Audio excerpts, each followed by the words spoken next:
அத்ரி மகரிஷி அவர்கள் தனி மனிதன் அமைதி பெறுவதற்காக உடல் நலத்திற்கு உடற்பயிற்சி, உயிர் வளம் பெற காயகல்ப பயிற்சி, மனம் அமைதி பெற அகத்தவம் மற்றும் அகத்தாய்வு பயிற்சிகளை அளித்துள்ளார்கள்.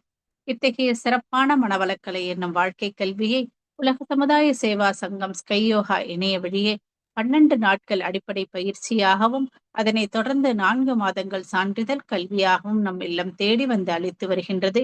இந்த சிறப்பான செய்தியினை நமது உறவுகளிடமும் நட்புகளிடமும் பகிர்ந்து அனைவரும் உடல் நலத்துடன் ஆரோக்கியமாக அமைதியாக வாழ நம்மால் ஆன சிறு உதவியினை செய்வோம். மகரிஷியின் கனவாம் உலக அமைதிக்கு நம்மால் என்ற சிறு தொண்டினை செய்து குருவின் கனவினை நினைவாக்குவோம். மேலும் விவரங்களுக்கு kundaliniyoga.edu என்ற இணையதளத்திற்கு செல்லவும். வாழ்க வளமுடன். தவத்தினை தொடர்ந்து சிந்தனை உரையாக திட்டமிட்டு செயல்புரிதல் என்ற தலைப்பில் சிந்தனை உரை வழங்குவதற்காக ராம்குமாரி அம்மா அவர்களை அன்புடன் அழைக்கின்றோம். வாழ்க வளமுடன் அம்மா. வாழ்க வளமுடன் அம்மா. நன்றி அம்மா. வாழ்க வளமுடன். அருமையான சாந்தி தவத்தை வழிநடத்திய அம்மா அவர்களை நாம வாழ்த்தலாம். பேராசிரியர் அருள்நிதி வனஜா வைத்தீஸ்வரன் அம்மா அவர்களும் அவர் தம் அன்பு குடும்பமும் அருட்பேராற்றல் கருணையினால் உடல் நலம், நீலாயுள், நிறை செல்வம், உயர் புகழ், மெய்ஞானம் ஓங்கி வாழ்க வளமுடன், வாழ்க வளமுடன். வாழ்க வையகம், வாழ்க வையகம், வாழ்க வளமுடன். உலக சமுதாய சேவா சங்கம் ஸ்கை யோகா ஆன்லைன் இணைப்பில் இணைந்திருக்கும் அனைவருக்கும் வணக்கம். வாழ்க வளமுடன். அன்னைக்கு வணக்கம், தந்தைக்கு வணக்கம், அருள் நிறைந்த ஆசான் வேதாத்ரி மகரிஷி அவர்களுக்கு வணக்கம். இன்றைய சிந்தனை திட்டமிட்டு செயல் புரிதல். திட்டமிடுதல் அப்படின்னா வரையறுத்தல், அதாவது லிமிடேஷன்ஸ்.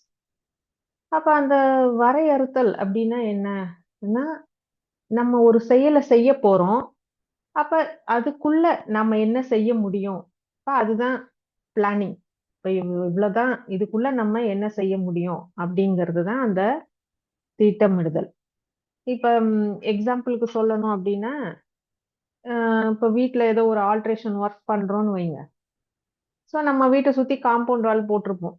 அப்ப அந்த காம்பவுண்ட் வாலுக்குள்ள, அப்ப அதுக்குள்ளதான் நம்ம எந்த வேலை செய்யணும் அப்படின்னாலும் செய்ய முடியும். ஸோ அதை தாண்டி வெளியில போயெல்லாம் நம்ம செய்ய முடியாது. அப்ப அதுக்குள்ள நம்மளால என்ன செய்ய முடியும், அப்ப அந்த பிளானிங் அப்படிங்கிறது தான் ரொம்ப இதுல முக்கியமானது.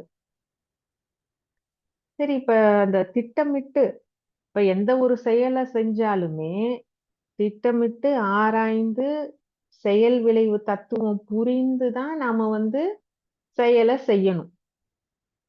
அப்போ ஒரு குறிப்பிட்ட ஒரு ஏம் இருக்கு, அதை நம்ம அடையணும் அப்படின்னா முன்கூட்டியே நம்ம என்ன செய்யணும், அதை பத்தி சிந்திக்கணும்.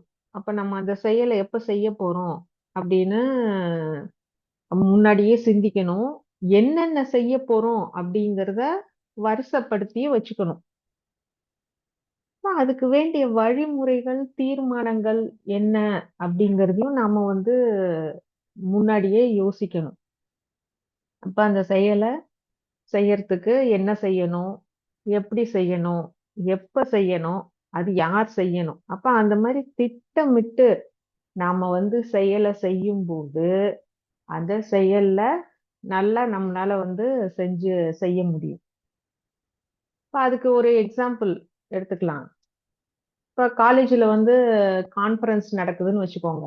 இப்ப 2 days கான்ஃபரன்ஸ் நடக்குது. அப்ப அதுக்கு முன்னாடியே ஒரு திட்டமிடுதல் அப்படிங்கிறது ரொம்ப முக்கியம். ஃபர்ஸ்ட் அந்த கான்ஃபரன்ஸ்க்கு ரிஜிஸ்ட்ரேஷன் பண்ணணும். அப்போ ஒரு 2 days கான்ஃபரன்ஸ்னா அதுக்கு கான்ஃபரன்ஸ் கிட் எல்லாம் ரெடி பண்ணணும். ஒரு பேக்ல நோட் புக்கு, பென்னு, ஒரு வாட்டர் பாட்டில், ஸோ அந்த மாதிரி அதை போட்டு அது ஒரு பிளானிங் ஃபர்ஸ்ட் டேவே அதை வந்து நம்ம முடிச்சு வச்சிருக்கணும். பட் 2 டேஸ்ல இப்ப பேசுறாங்க ஸ்பீக்கர்ஸ் யார் யாரெல்லாம் பேசுறாங்க, அவங்களுக்கு என்னென்ன டைம், ஸோ நம்மளுடைய பிரேக் டைம் என்ன, அதெல்லாம் வந்து ஃபர்ஸ்டே வந்து பிளான் பண்ணியிருக்கணும். அந்த மாதிரி அந்த திட்டமிட்டு அந்த நம்ம செஞ்சோம் ஆனா அந்த கான்ஃபரன்ஸ் கண்டிப்பா அந்த டைமுக்கு ஏத்த மாதிரி நம்மளால ஸ்டார்ட் பண்ண முடியும். அந்த டைமுக்கு ஏத்த மாதிரி நம்மளால முடிக்க முடியும். இந்த பிளானிங்லயே ஏதாவது ஒரு சேஞ்ச் வருது அப்படின்னா அதையும் சரி பண்றதுக்கு நாம வந்து தயாரா இருக்கணும். அந்த கான்ஃபரன்ஸ்லயே இப்ப மெயின் ஸ்பீக்கர்ஸ் எல்லாம் இருக்காங்கன்னு வைங்க, அவங்க எல்லாம் வந்து கொஞ்சம் டைம் எடுத்து தான் பேசுவாங்க. அப்ப அந்த டைம் எப்படி நம்ம வந்து அட்ஜஸ்ட் பண்ணணும் அப்படின்னா, மத்த ஸ்பீக்கர்ஸுக்கெல்லாம் டைம் கம்மி பண்ணிடலாம். அப்படிலாம் பண்ணக்கூடாது. நம்ம என்ன பண்ணணும், அந்த ஒரு லஞ்ச் டைம் இல்ல ஒரு பிரேக் அந்த மாதிரி அந்த டைம் எல்லாம் வந்து அதுல கொஞ்சம் அட்ஜஸ்ட் பண்ணலாம். இல்ல நன்றி உரை சொல்றப்ப அதுல கொஞ்சம் டைம் அட்ஜஸ்ட் பண்ணலாம். சோ இந்த மாதிரி வந்து நம்ம போட்டிருக்கோம் ஒரு திட்டம். அதுல ஏதாவது கொஞ்சம் நம்ம நடுவுல ஏதாவது மாத்தணும் அப்படின்னாலும் அதுக்கும் நம்ம வந்து தயாரா இருக்கணும். அந்த மாதிரி வந்து நம்ம செயலை செய்யும்போது அது கரெக்டா இருக்கும். அது நம்ம என்ன எதிர்பார்த்தோமோ, சோ இது நம்ம நல்லா செஞ்சுட்டோம் அப்படின்ற அளவுக்கு அந்த செயல் வந்து இருக்கும். இப்ப திட்டமே இல்லாத சிந்தனை என்ன பண்ணும்னா, மனச பலவீனமாக்கும். இப்ப மனம் போன போக்குல நம்ம வந்து ஏதோ ஒரு காரியத்த செஞ்சோம் அப்படின்ற மாரிலாம் நம்ம செய்யக்கூடாது. இப்ப நான் வந்து பிளான் பண்ணி தான் பண்றேன் அப்படின்னு, தேவையில்லாத சிந்தனையெல்லாம் சிந்திச்சு டைம வேஸ்ட் பண்ணவும் கூடாது. இப்ப சில பேர் அப்படித்தான் இருப்பாங்க. நான் வந்து எல்லாமே சரியா நான் யோசிச்சு தான் நான் வந்து செய்வேன் அப்படின்னு, அந்த யோசிக்கிறதுலயே வந்து நெறைய டைம் வேஸ்ட் ஆயிடும். அப்புறம் அத எடுத்து நம்ம செய்யணும் அப்படின்னா, அங்க அது ஒழுங்காவே செஞ்சிருக்க மாட்டோம். இப்ப அதே மாரி தான், இப்படி செய்யணும், அது வந்து அப்படி பண்ணிறணும், அ அப்படின்னு ரொம்ப ஓவராவும் நம்ம வந்து பிளான் பண்ணி, ஆ செயல்ல இறங்காமயே வெறும் பிளானிங்லயே இருந்தாலும், அதுவும் கஷ்டம் தான். இப்ப சரியா வந்து திட்டம் இடுதல் அப்படிங்கிறது சரியா இருக்கணும். அதுல ஏதாவது ஒரு ப்ராப்ளம் அப்படின்னாலும், அதுக்கு என்ன செய்யணும் அப்படிங்கிறதையும் நாம முன்னக்கூட்டியே வந்து திட்டமிடுதல் அப்படிங்கிறது ரொம்ப அவசியம். அதுக்கு தான் ஒரு குறள்ல என்ன சொல்லியிருக்காங்கன்னா, "சூழ்ச்சி முடிவு துணிவெய்தல், அத்துணிவு தாழ்த்தியுள் தாங்குதல் தீது." ஒரு செயல செய்வத பத்தி நல்லா நம்ம வந்து ஆராய்ந்து முடிவெடுப்பது அப்படிங்கிறது ஒரு சிறந்த முறையா இருக்கு. அப்படி முடிவெடுத்த பிறகு, அத செய்யாமலே நாம வந்து காலம் தாழ்த்திட்டோம் அப்படின்னா, அது ரொம்ப தீமை அப்படின்னு இந்த குறள் வந்து விளக்கம் தருது. அப்ப அந்த எந்த செயல எடுத்தாலும், அத சரியா திட்டமிட்டு நாம வந்து அத செஞ்சு முடிக்கணும். இப்ப நம்ம வீட்ல வந்து சமையல் எடுத்துக்கலாம். இப்ப காலையில வந்து ஒரு 8:00 நமக்கு வந்து டிஃபன், லஞ்ச் எல்லாம் வந்து ரெடி ஆயி எல்லாம் பேக் பண்ணி இருக்கணும். அப்ப நம்ம என்ன பண்ணணும்? அதுக்கு முத நாளே நம்ம நைட்டே வந்து பிளான் பண்ணியிருக்கணும். என்ன டிஃபன் பண்ணணும்? என்ன சமைக்கிறோம்? அது என்ன காய் இருக்கு வீட்ல? அத வச்சுலாம் நம்ம வந்து பிளான் பண்ணியிருக்கணும். இல்ல சப்போஸ் நைட் எதுவும் பிளான் பண்ணல அப்டின்னாலும், காலையில நம்ம எந்திரிக்கிறோம் இல்லையா? அப்ப எந்திரிக்கிறப்பயே இன்னைக்கு என்னென்னலாம் செய்யணும் அப்படின்னு அப்பயாவது நம்ம வந்து எல்லாம் வந்து யோசிச்சு வச்சிருக்கணும். எந்தவித யோசனையுமே இல்லாம, நம்ம போய் ஒரு 6:30 மணிக்கு, 7 மணிக்கா போய் நம்ம கிச்சன்ல நின்னுட்டு, இப்ப 8 மணிக்குள்ள எல்லாமே ரெடி பண்ணணுமே அப்படின்னு அப்ப போய் யோசிச்சோம் அப்படின்னா, நம்மளால சரியா எதையும் யோசிக்கவும் முடியாது. நம்ம டைமுக்குள்ள நம்ம எல்லாம் சரியா சமைச்சு பேக் பண்ணியிருக்கவும் மாட்டோம். எல்லாம் ஒரே அவசர அவசரமாவே நடக்கும். என்ன செய்யறதுன்னு புரியாத நிலைமையில இருப்போம். அந்த மாரி இல்லாம, எந்த விஷயத்த செஞ்சாலும், முன்னாடியே நம்ம வந்து அத சிந்திச்சு எப்படி செய்யணும் அப்படின்னு நம்ம வந்து செஞ்சாதான் எல்லா வேலையுமே எல்லாம் கரெக்டா நடக்கும். சரி, இப்ப வந்து நம்ம சமையல சொன்னோம். இப்ப வேலை, ஏதாவது ஆபீஸ் வேலையா இருக்கட்டும், இல்ல நம்மளுடைய அன்றாட கடமைகளா இருக்கட்டும், எது செஞ்சாலுமே நாம வந்து ஒரு திட்டமிடுதல் அப்படின்னு இருக்கு. சரி, இதெல்லாம் சொல்லிட்டோம், திட்டமிடுதல் அப்படின்னு. ஆனா இந்த திட்டமிடுதல் முதல்ல எங்க ஆரம்பிச்சிருக்கோம் அப்படின்னா, முதல்ல இறைநிலையிலேயே ஆரம்பிச்சிடுச்சு இந்த திட்டமிடுதல். அப்ப அங்க எப்படி ஆரம்பிச்சது அப்படின்னா, இறை இறைநிலையில சூழ்ந்தழுத்தும் ஆற்றல். அப்ப அங்க வெற்றிடம் தான். அங்க ஒரு அதிர்வு இருக்கு. நாலா பக்கமும் சூழ்ந்தழுத்தும் ஆற்றல்னால அங்க என்ன வந்தது? ஒரு பரமாணு வந்தது. அந்த பரமாணு என்ன பண்ணுச்சு? அ அதனுடைய சுழற்சினால அடுத்தடுத்து 2வது, 3வது ஒவ்வொரு பரமாணுவா வந்தது. இப்போ ஒவ்வொரு பரமாணுவா இதெல்லாம் வந்து நீலாம் எங்களோட ஆளு. நீ இந்த பக்கம் வா. நீலாம் எங்களோட ஆளு. அந்த பக்கம் வா. அப்படியே சொல்லி சொல்லி நெறைய பரமாணு சேர்ந்து தான் ஒரு அணுவாச்சு. அப்ப அந்த அணுவும் என்ன பண்ணுச்சு அப்படின்னா, எல்லா தோற்றப் பொருளும் அணுக்களின் கூட்டு அப்படின்னு சொல்றோம். அப்ப அந்த அணுக்களின் கூட்டு அப்படின்னா, அந்த அணுவும் எந்தெந்த அணுலாம் சேரணுமோ, மகரிஷி சொல்லியிருக்காங்கல்ல, கொல்லும் ஆற்றல். அந்த அணு எல்லாம் ஒண்ணோட ஒண்ணு சேர்ந்து அங்கேயும் திட்டம் நடக்குது. அந்த திட்டம் நடந்ததுனால தான் இத்தனை தோற்றப் பொருளா வந்து நம்ம இங்க ஓரறிவுல இருந்து 6வது அறிவு வரைக்கும் வந்திருக்கோம். அப்ப திட்டம் என்பது அங்கேயே ஆரம்பிச்சிடுச்சு. அப்போ ஒவ்வொரு அணுவும் எந்த ஒரு தோற்றப் பொருளாக இருந்தாலும், இதெல்லாம் நம்மளோட கூட்டு. இப்ப நீ இந்த சைடு வா, நீ இந்த பக்கம் வா. இதெல்லாம் நம்ம ஏரியா. நம்ம இப்படி இருப்போம். அப்படின்னு அங்கேயே வந்து அந்த திட்டமிடுதல் அப்படிங்கிறது ஸ்டார்ட் ஆயிடுச்சு. இப்ப அந்த திட்டம் தான் இப்ப வரைக்கும் தொடர்ந்து வந்துகிட்டே இருக்கு. நாமளும் என்ன பண்றோம்? ஒவ்வொரு நாளுமே நம்ம செய்யற செயல்கள் எல்லாமே வந்து திட்டத்தோட தான் அந்த செயல செஞ்சுட்டு இருக்கோம். இப்ப நம்மளுடைய சுவாசம். இப்ப ஒரு மனிதனுடைய சுவாசம் வந்து ஒரு நாளைக்கு 21,600 சுவாசம். இது வந்து இயற்கை வந்து குடுத்திருக்கு. அப்ப ஒரு நிமிடத்துக்கு வந்து 15 சுவாசம் வருது.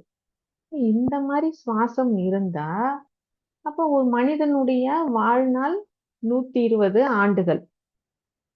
இதுதான் வந்து இயற்கையின் திட்டம்.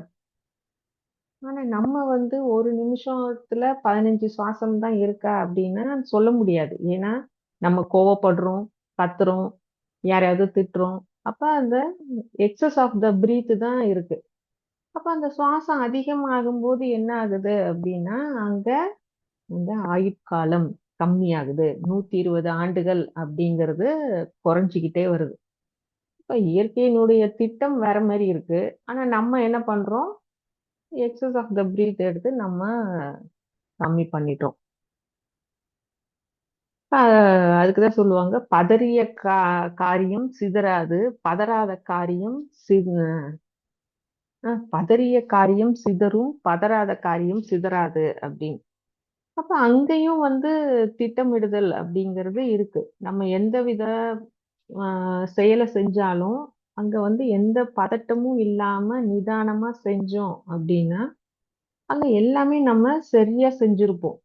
ஒரு பதட்டத்திலேயே இருந்தோம் அப்படின்னா, எந்தவித செயலுமே சரியா செய்ய முடியாது. ஒரு பழமொழி கூட சொல்லுவாங்க, "ஆடி பட்டம் தேடி விதை" அப்படின்னு. ஆ ஆடி மாசத்துல இந்த விதை விதிக்கணும். விதையெல்லாம் விதைச்சா தான், அதுக்கு அடுத்து வர அந்த மழை காலத்துல, புரட்டாசி, ஐப்பசி அப்ப அங்கெல்லாம் அப்பல்லாம் மழை காலம் வரும். அந்த தண்ணி அந்த விவசாயத்துக்கு அந்த தண்ணி எல்லாம் நல்லா யூஸ் ஆகும். அப்ப நெறைய மகசூல் கிடைக்கும். அதுக்காக தான் அந்த ஆடிப்பட்டம் தேடி விதை அப்டின்னாங்க. அந்தந்த பருவ காலத்துல அது வந்து அவங்க திட்டமிடுதல் அப்படின்னு இதை இப்படிலாம் செய்யணும் அப்படின்னு திட்டம் போட்டு இதெல்லாம் வந்து செஞ்சு நிறைய மகசூல்லாம் கிடைக்கும் அப்படின்னு இதெல்லாம் செஞ்சாங்க. ஸோ இந்த மாதிரி ஒவ்வொரு விஷயத்திலயும் நாம வந்து ஒரு பிளானிங்கோட செயலை செய்யும்போது கண்டிப்பா அதுல இருந்து நல்ல ஒரு பெனிஃபிட் நமக்கு கிடைக்கும். இப்ப அதே மாதிரிதான் இயற்கை வந்து தண்ணீர் கொடுத்துருக்கு, H2O அப்படின்னு சொல்றோம். அப்ப அது வந்து இயற்கை என்ன பண்ணிருக்குன்னா நமக்கு இந்த தண்ணி வந்து இப்படிதான் இருக்கணும், 2 ஹைட்ரஜன் 1 ஆக்சிஜன், இப்ப இந்த மாதிரி தான் இருக்கு, இதுதான் நமக்கு வந்து குடிக்கிறதுக்கான நல்ல தண்ணி அப்படின்னு வந்து கொடுத்துருக்கு. அப்ப நம்ம அதை தான் வந்து அஹ், குடிக்கிறதுக்கு யூஸ் பண்ண முடியும். இப்ப அதே வந்து தண்ணீர் அப்படின்னு சொல்லிட்டு இப்ப ஏசில இருந்து கூட அவுட்புட்ல தண்ணி வருது. ஆனா அந்த தண்ணிலாம் நம்ம குடிக்க முடியுமானா கண்டிப்பா முடியாது. ஏன்னா அதுல வந்து CO2 அதிகமா இருக்கலாம், நமக்கு தெரியாது. ஸோ இயற்கை ஒரு திட்டமிட்டு தான் நமக்கு இந்த இதுல தான் வந்து தண்ணீர் இருக்கணும், இதை தான் நம்ம குடிக்கணும் அப்படின்னா அங்கேயும் வந்து ஒரு திட்டமிடுதல் இருக்கு. இப்ப அதே மாதிரிதான் வாட்டர் இருக்கு. வாட்டர் எதுக்காக ஃபர்ஸ்ட் அவங்க வந்து என்ன பிளானிங்கோட அத அந்த மிஷினை வச்சாங்க அப்படின்னா, ஸோ ஏதாவது வைரஸ் பாக்டீரியா இருந்தா அதை எடுத்துடணும். டிடிஎஸ் வந்து அதிகமா இருந்ததா டிடிஎஸை கம்மி பண்ணணும். ஸோ இதுக்காக தான் வந்து அந்த ஆர்ஓ வாட்டர் வந்து வச்சாங்க. ஆனா அது என்ன பண்ணுச்சு அப்படின்னா தேவையில்லாததெல்லாம் எடுக்கணும் அப்படின்னா அங்க வந்து எல்லா மினரல்ஸுமே அந்த வந்து எடுத்துருது. ஸோ குறிப்பிட்ட சில விஷயத்த நச்சுத்தன்மையா இருக்கிறது தான் அது வந்து எடுக்கணும் அப்படின்ற கான்செப்ட்ல தான் அந்த மிஷினை வச்சிருக்காங்க. இருந்தாலும் அது வந்து ஃபில்டர் பண்ணும்போது என்ன பண்ணுது, எல்லா மினரல்ஸையுமே அங்க வடிகட்டி எடுத்துருது. அப்ப அந்த டென்சிட்டியா இருக்கிற வாட்டரை அது சாஃப்ட் வாட்டரா அங்க மாத்திடுது. அப்ப எல்லா மினரல்ஸையுமே அது எடுத்துடுறதுனால நம்ம அந்த தண்ணிய குடிச்சோம்னா கண்டிப்பா அங்க வந்து நிறைய பேருக்கு வந்து கிட்னி ஸ்டோன் வர்றதுக்கு வாய்ப்பு இருக்கு. ஏன்னா அங்க எல்லா மினரல்ஸுமே அது எடுத்துருது இல்ல. அப்ப அந்த தண்ணியில ஒண்ணுமே இல்லை. ஏன்னா இயற்கை நமக்கு கொடுத்துருக்கிற அந்த தண்ணிக்கும் நம்ம அதை சாஃப்ட் வாட்டரா கன்வெர்ட் பண்ணி குடிக்கிறதுக்கும் நிறைய வித்தியாசம் இருக்கு. இப்ப அங்க இருக்கிற அந்த திட்டம் இதுவும் நல்ல திட்டம் தான், இந்த சிஸ்டமும் இருந்தாலும் அது வந்து எல்லா மினரல்ஸையும் எடுத்துருது. அதனால வந்து நமக்கு வந்து ஏதாவது ஒரு ப்ராப்ளம் வந்து வருது அந்த வாட்டர்னால. அதே மாதிரிதான் இப்போ கம்ப்யூட்டர்ல ஏதாவது ஒரு கோடிங் பண்ணணும் அப்படின்னு அங்க ஒரு பிளானிங் நடக்குதுன்னு வைங்க. அப்ப அங்க ப்ரோக்ராம் ஃபுல்லா வந்து திட்டமிடுதல் தான். நல்ல இந்த இப்படிதான் இருக்கணும் அப்படின்னு ஒரு ப்ரோக்ராம் செட் பண்ணியிருப்பாங்க. சப்போஸ் அந்த ப்ரோக்ராம் மாறிடுச்சு அப்படின்னா அந்த எஃபர்ட்டும் அங்க மாறிடும். அங்கேயும் அந்த பிளானிங்ல ஒரு மாற்றம் வந்துருது. So planning is endless and changeable அப்படிம்பாங்க. திட்டமிடுதல் என்பது முடிவற்றது மற்றும் மாற்றத்துக்கு உரியது அப்படின்னு. திட்டமிடுதலை பத்தி ஈஷாவாஸ்ய உபநிஷத்துல சொல்லியிருக்காங்க.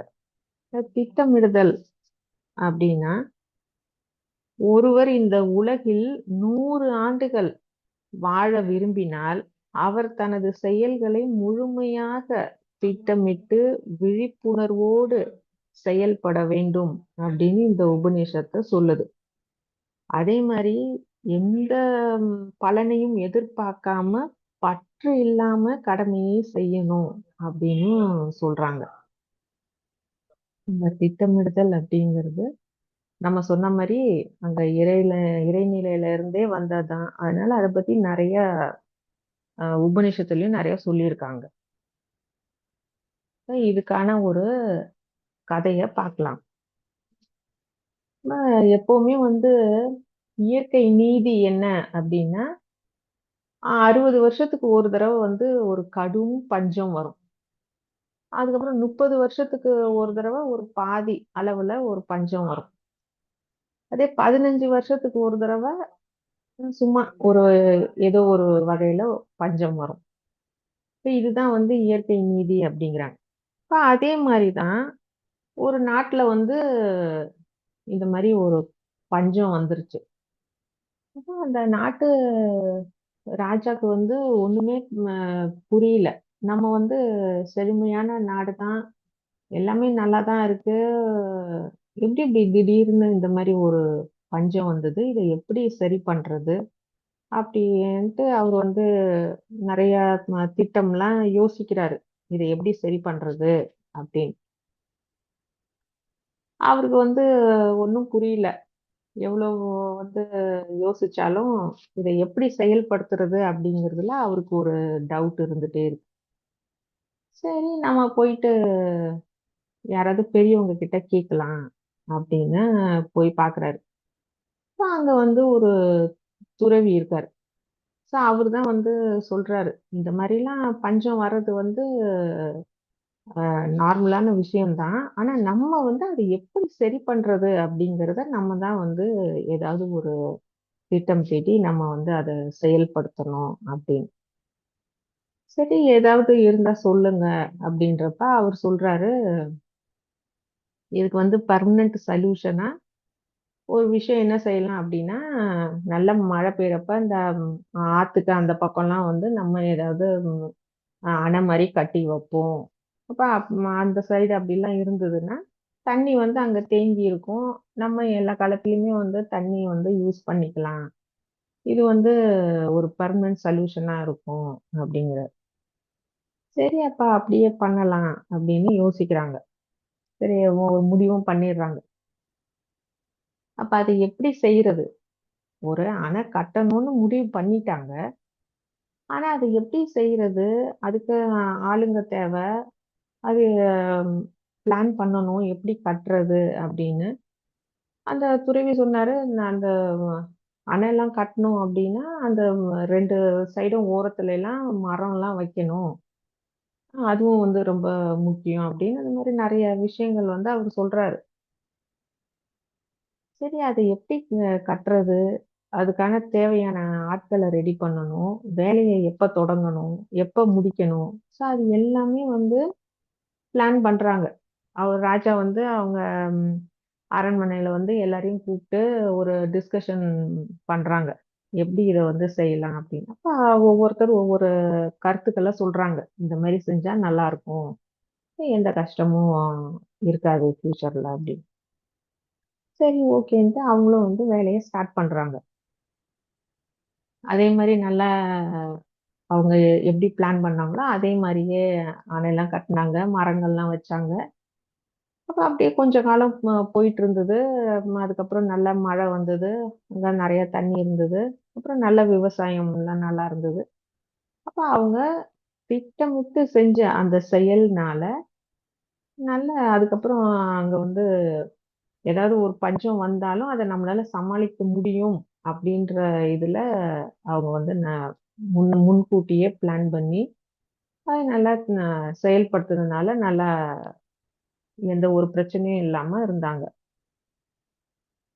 அவங்களுடைய நேரத்தையும், நேர்மையும் நம்ம வந்து தவற விட்டுட்டோம் அப்டின்னா, கண்டிப்பா மறு வாய்ப்பு கிடையாது அப்டின்னு சொல்லுவாங்க.